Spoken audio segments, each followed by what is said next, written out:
आइए दोस्तों, ए to Z उड़ान में आपका फिर स्वागत है।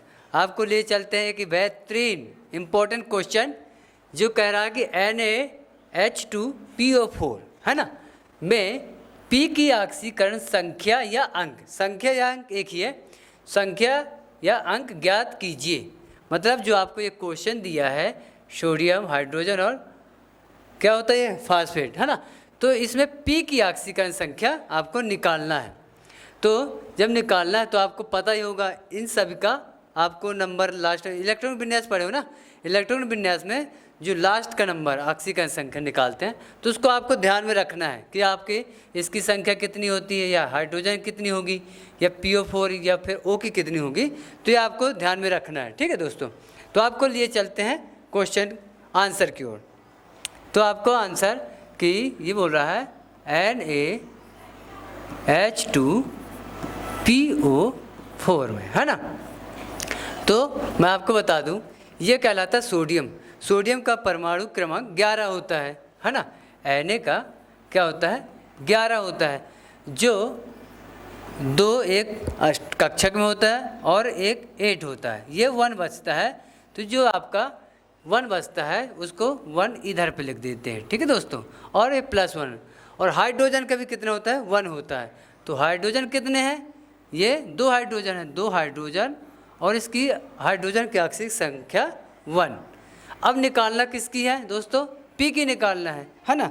जब P की आपको निकालना है तो आपको यहाँ पे प्लस करके इसको मानना है X, जिसकी निकालना हो है ना, जिसकी निकालना है उसको X मानेंगे।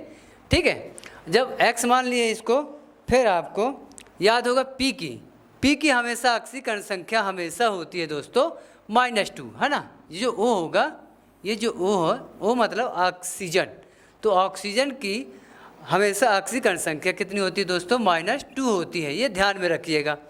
तो ये आपको -2 इधर पे रख देंगे। ठीक है, और ये ऑक्सीजन कितने हैं 4 ऑक्सीजन, तो हमने ये 4 का मल्टीप्लाई कर दिया दोस्तों। ठीक है, तो ये हम आपको ये रफ कर दे रहे हैं। ठीक है, तो अब आपका आ जाएगा, अब इसको आपको प्लस माइनस जो भी आपको करना है ये आप देख लीजिएगा। ठीक है दोस्तों, तो ये 1 प्लस ये 2 का मल्टीप्लाई 1 में करेंगे तो क्या आ जाएगा दोस्तों 2 आ जाएगा, और ये x अपनी जगह ही रहेगा दोस्तों, और ये माइनस अपनी जगह, और 4 का गुणा 2 में कर देंगे, 4 दूनी 8 आ जाएगा। ठीक है दोस्तों, अब ये देखिए जब ये आ जाएगा 1 में और 2 ऐड कर देंगे तो 1 और 2 हो जाएगा 3, और ये x और ये है ना ये आ जाएगा, और -8। अब यहाँ दोस्तों लेके चलना है तो बराबर भी आप लेको 0 भी ले सकते, जिसमें आप को संख्या को ट्रांसफ़र करने में या पक्षांतर करने में प्रॉब्लम ना जाए। तो आपको 8 है, जो 8 में आपको 3 माइनस करना है ना। तो ये x अपनी जगह है और 8 में 3 माइनस कर देंगे तो -5 आ जाएगा दोस्तों। तो ये आएगा 0। अब ये x की वैल्यू जब निकालेंगे तो ये जब इस साइड ट्रांसफ़र करेंगे तो ये 5 आ जाएगा। तो अब तो x मतलब क्या था, जो आपका P है ना, x जो माने थे है ना, तो x क्या था आपका P था, जिसकी हमने बोला था ना जिसकी निकालना उसको x मानेंगे।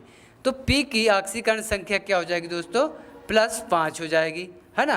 तो ये आप लिख देंगे कि P की ऑक्सीकरण संख्या क्या हो जाएगी दोस्तों +5 होगी। ठीक है दोस्तों, यही आपका, इसी प्रकार आप अन्य क्वेश्चन के भी आप ऑक्सीकरण संख्या निकाल सकते हैं। ठीक है दोस्तों, ओके।